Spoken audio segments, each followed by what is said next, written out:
So, shout out sa'yo, Roda. Pag move on ka na, yan po ang masasabi ko. At bawas-bawasan mo naman yung bitterness mo sa akin. Baka kuminis-kinis yung ating mga skin.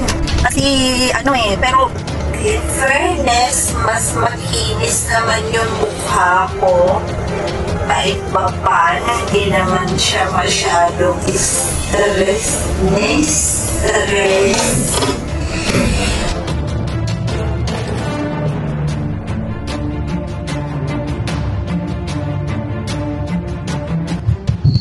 Ayan na, guys. Part 2 tayo. At dito, nabanggit niya si Ate Edna. Guys, sa mga hindi pa nakapanood po, yung sinundan ng video na to, yan, mangyari lamang po na pakipanood para marinig ninyo yung sinasabi ni Rowena na mas nag-a-update pa raw siya kaysa kay Roda. Yan, no? Para maintindihan ninyo kung ano yung pinaglalaban ni Rowena, kung ano ba yung kanyang inia-update. Yan. Eto, nabanggit niya si Ate Edna. Tuloy tayo, guys, no? Ang laki ng problema mo sa akin, girl. Move on ka na. At yung sinasabi naman ni Ate Edna Vlog na hindi naman po ako sponsor. Excuse me po. Hindi naman ako siguro pala nasasalita lang dito na hindi po ako part ng sponsorship ni Reyna. Yan. Yung sinasabi daw ni Ate Edna na hindi siya sponsor. Magaling. Dumidepensa. Excuse me po. No? Hindi lang naman daw siya kalakuda. Diyan kay Reyna. Pakinggan natin. Lalo na po sa pabahay. So, para mag-bid po ako sponsor, excuse me po. Hindi naman ako siguro pala nasasalita lang dito na hindi po ako part ng sponsorship ni Reyna. Lalo na po sa pabahay. So, dito, ikaw ay nagbibigay. Magkano? Kung ikaw ay nagbibigay, so ito ay pinangahawakan mo na ikaw ay sponsor talaga. Ito lang yung nakakapagtaka eh. Alam nyo, Rowena, kung ano yung protocol ng Kalinga. Ha? Bawal rumekta sa beneficiary. Pero noon pa, na iba na yung himig ng iyong pananalita. Ha? Nagkaroon ng laban o bawi. Sponsor ka eh. Sponsor ka pala. Ha? Spokesperson din pala. Tuloy mo na bago ako magsalita, ha. So, huwag po kayo magbitaw ng salita kung hindi nyo po alam ang mga punot dulo. Naging maayos, naging mabuti po tayo sa inyo. Sana Naging maayos, naging mabuti. Huwag basta magsasalita. Tuloy. Ang po ay pag-iisa at pagkaisa na lang tayo para sa ikabubuti ng bata. Ayun naman pala. Kung ikaw man ay isang sponsor, ha? Ikaw ay isang sponsor. Ang layunin mo pala, ang gusto mo mangyari, sana kayo ay makiisa, magkaisa, para sa ikabubuti ng bata. Yan pala na may naiisip mo. Mabuti na ang katayuan ni Reyna sa Kalinga. Ha? May nag-aalaga. Si Roda. Ayos na, nag-aaral na. Bakit hindi ka nakiisa? Anong pakikiisa at pagkakaisa ang naiisip mo? Ano? Saan makikiisa sa iyo? Yun pala ang nasa isip mo. Sana ay makiisa at magkaisa. Bakit? Ha? Ikaw ba'y nakipagkaisa? Bakit dito lumalabas sa lahat ng mga upload mo, sa mga live mo, ay para bang ikaw lamang ang nakatulong, ikaw ang naka-scout, ikaw ang ina, ikaw ang magaling, at ikaw na rin ang bunihin. May pakikiisa at pagkakaisa kapag nalalaman na sana daw ay tayo lang ay magkaisa at tayo ay makiisa. Kanino makikiisa? Sa iyo? Ano ang motibo? Ano layunin? Maganda na ang katatayuan ni Reyna. Ha? Ang dami nagmamahal sa Kalinga, nag-aaral, iniintindi. Naku, tutuusin na dapat intindihin ni Roda yung kanyang anak. Pero iniintindi, anak na may anak. Ano pakikiisa ang sinasabi mo, ha? Nakita niyo naman po sa vlog ni Kuya Bal na naging mahinahon naman po siya, napabayaan na lang natin yung mga bashers. At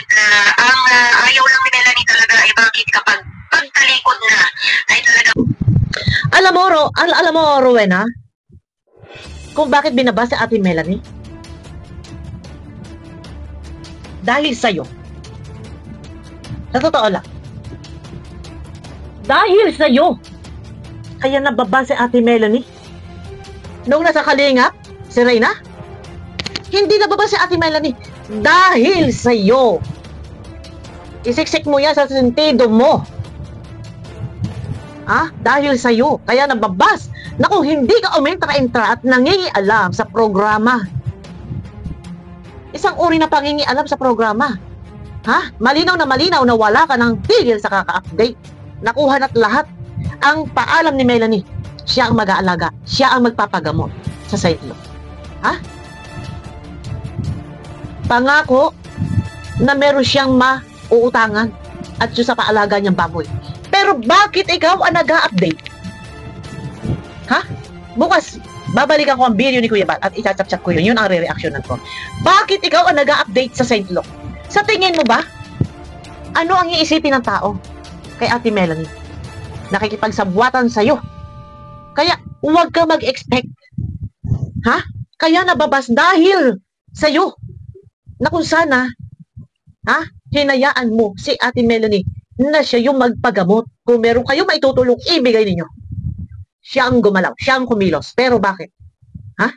Ikaw ang todo update. Tapos ngayon, sasabihin mo nababas dahil sa'yo. Kasalanan mo.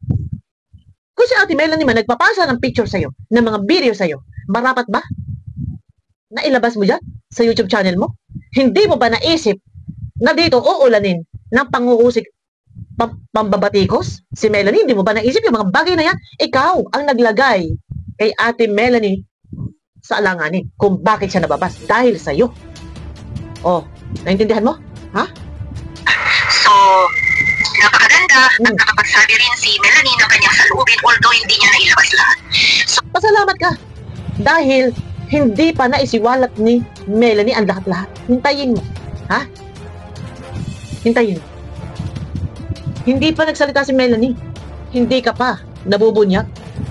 Pero sa iyo salita, sa bawat salita, ito na lang. Upload mo. Bagong upload. Ano ang ibig sabihin nito? Sa mga batingaw-ngaw mo dito. Ano ang pinanglalaban mo dito? Ano ang pinanghahawakan mo? Ano ang karapatan mo? Bakit todo ka update? Sino ka? Sino ka? Kasabwat? Ikaw ba ang isa pangunahin na nagsusulsot? At ganito ka na lang umasta. Yun lang naman. Isa ka ba? O ikaw mismo, promotor. Bakit ganito ka umasta? Ano ang karapatan mo? Partido ka ba? Hindi. Hindi ka partido. Hindi ka Kalingap. Kaya dito pa lang sa mga sinasabi mo, booking na booking ka na. alam nyo na kung kailan dadali si Rina, iyon po ang isa sa pinaka-pasabog natin. Bakit pa sa napakaganda at nakapagsabi rin si Melanie ng kanyang saloobin although hindi niya nailabas lahat. So alam nyo na kung kailan dadali si Rina, iyon po ang isa sa pinaka-pasabog natin. Siguraduhin lang ninyo, dahil marami ang nakamata sa inyo, yung sinasabi na pasabog di umano sa katapusan. Anong pasabog? Anong pasabog? Iyan ba'y maituturing pang pasabog? Gayong noon pa, na-i-announce na ninyo. Na-i-announce mo, nasasabihin mo, ay pasentlo. Ano pasabog pa? Ano pasabog? Ano pa? Pasabog pa ba? Maituturing yan? Magugulantang ba ang lahat-lahat sa pasabog mo? Baka ang sinasabi mong pasabog na kapag si Reyna ay dinala na sa Manila, di umano ipapasentlo. And then dito, pasabog. Pasabog. Doon mag-i-stay sa kamag-anakan. Di umano. Napanood nyo yung nakaraang vlog ko? Para hindi na mapuntahan ng Kalingap. Yan ang inyong mga pasabog. Pasabog na isahan ang Kalingap. Yan ba ang pasabog? Huwag mo lihis. Pasabog, yan po yung inaabangan ng karamihan, di po ba? At ang pasabog daw ay yung pagpunta sa St. Luke. Yun daw yung inaabangan ng karamihan. Pasabog pa ba? Pag sinabing pasabog, pa-surprise, walang alam ang lahat, nagulatan ang lahat, sumabog na, lihim. Ano ba naman to? Dito pa lang sa sinasabi mo na, ayun daw pong pasabog, meron daw silang pasabog sa katapusan. Ang galing mo nililihis mo eh.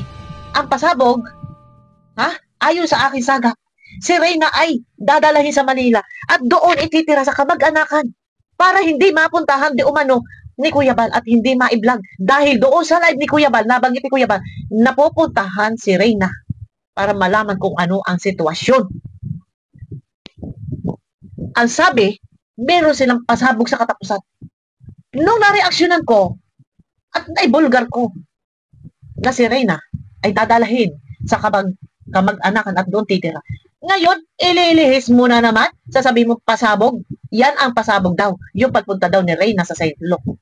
Ano na naman ito? Kaikikan mo. Paano magiging pasabog ang papunta sa St. Luke? Ay, minayat maya mo nang announce. Yan ba'y maituturing pang pasabog? Ha? O, kaikikan mo.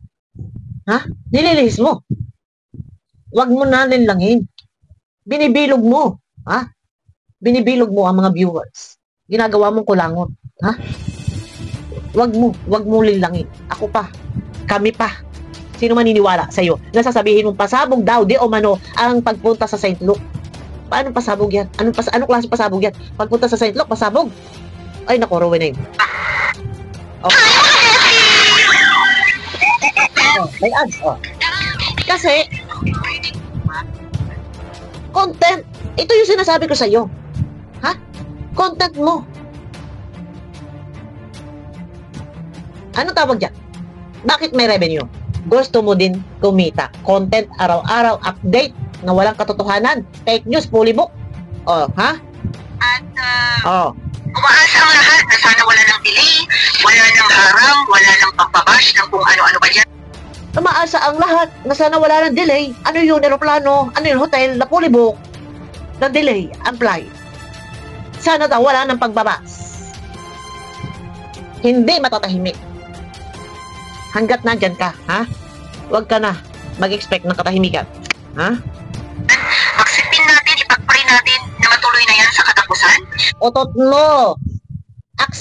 Aksipin mo mukha mo. Ha? Gastusan ninyo. Sige. Sige lang. Gastos pa mo. Maganda. Gastusan. Sige. Sige lang, Rowena. Ha? O, tuloy. At shout out sa mga nag-aabang dyan. Ito na po, i-advance na po natin yung inaabangan ninyo kasi lumabas na rin po eh. Ang galing. Sinabi na po ni Melanie na sa katapusan ay dadali na nga po si Reyna sa Ang galing niya. Ang galing mo mag-update. Ang galing mong mag-ano. Ha? Ano papel mo? Ano ka? Ano ka? Ang galing mo mag-update. Dito lumalabas talaga na isa ka. Ha? Na isa ka kasabwat.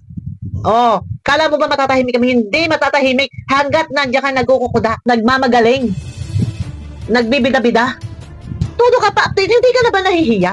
Hindi ka nahihiya sa sarili mo? Ha? Hindi ka nahihiya? Stress ka na eh. Tingnan mo yung mukha mo. Rowena, stress na. Nag-square na yung mukha mo. Ha? Parang papagano na yung mukha mo eh. Paano na yung mukha mo eh. Tapos, kung makapanglahi ka sa akin, sabihin mo yung mata ko, ulwa na. Sasabihin mo yung ano ko, ganito, gano'n na. Tingnan mo naman ang itsura mo. Ha? Ikaw, stress ka na. Kaya, kung ako sa iyo, manahimik ka na lang.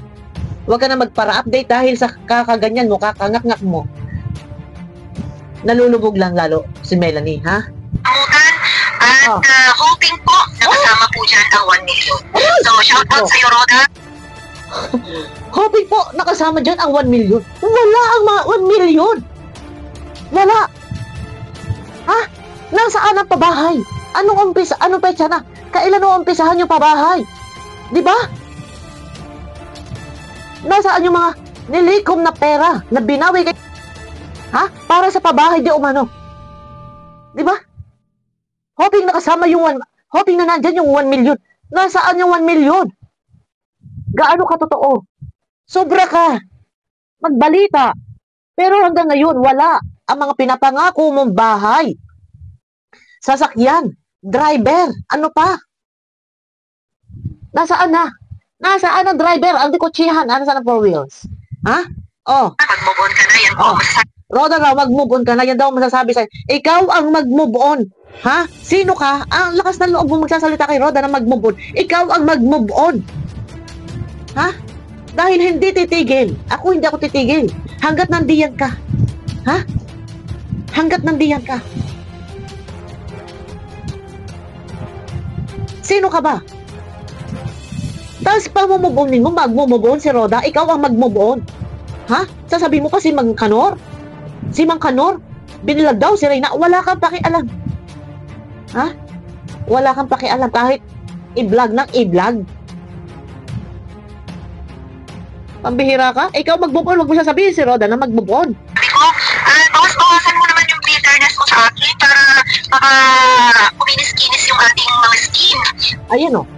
Roda, bawas-bawasan mo daw yung bitterness mo sa kanya para daw kuminis ang balat. Ayan o, tingnan mo. Reverse psychology. Rowan name. Reverse psychology. Ano ang ibig mo sabihin, ha? Ano ikaw? Ano? Kasi, pero in fairness, mas makinis naman yung mukha ko. Bawas-bawasan mo daw ang bitterness mo, Sis Roda, sa kanya para kuminis ang skin. Pero in fairness, mas makinis daw ang mukha niya kaysa sa'yo. Di ba? Kaya nga tayo gumagamit ng video clip. Kasi meron tayong pinagbabasihan. Hindi tayo dito po pwedeng kwento ng kwento at kuda ng kuda. Ikaw na. Ikaw na ang lahat. Di ba? Ikaw na ang lahat. Ako nga yung kapula-pula mo sa akin. Sobra. Ang galing mo, iangat yung sarili, hintayin mo na yung kapwa mo, yung magsabi kung makinis ka o hindi, kung maganda ka o hindi, o sexy ka o hindi. Ako hindi ko pinupuri yung sarili ko. Hindi ko sinasabing ganito ako, hindi ko sinasabing ganyan ako, or ganyan, ganito, ganun. Yung tao ang magsasabi. Kasi mahirap magbuhat ng sariling bangko. Ha? Butas ka. Butas ka, ha? Tuloy. Kahit pa paano, hindi naman siya masyadong stress. Ako mo na ginagdag si Rowan sa stress mo sa buhay. Kasi ako dito, anong ginawa mo kay Reyna? Lisa, at makikisa pa. Ayan, sa mga nagsusuporta kay Melanie, financial, wag na tayo magpakaano dito, financial man, moral support man. Eto ha. Eto lang ha. Ito lang aking masasabi. Hanggat nandyan ka, nakuda ng kuda, salita ng salita, update ng update. Ha? Ako, or kung sino mga reactor, magtatapik ayon sa iyong naging topic. For update din sa lahat ng mga viewers na nag-abang kay Reyna or sumuporta kay Reyna. Ikaw ang aming topic ayon sa iyong mga ginagawang topic at update, ha? Yun lang. Ano man yan, mag-upload ka man ng video kay Reyna or hindi, nandito lang kami. Susundan ka namin. Yun lang yun. No? Guys, abangan nyo ako sa next video. Ang pagpunta ni Kuya Bal, iyan ay bibigyan natin ng reaction. No? Bibigyan natin ng reaction. Ayun na guys, abangan nyo ako sa aking next video. Pakiclick naman po ng thumbs up. Bye-bye.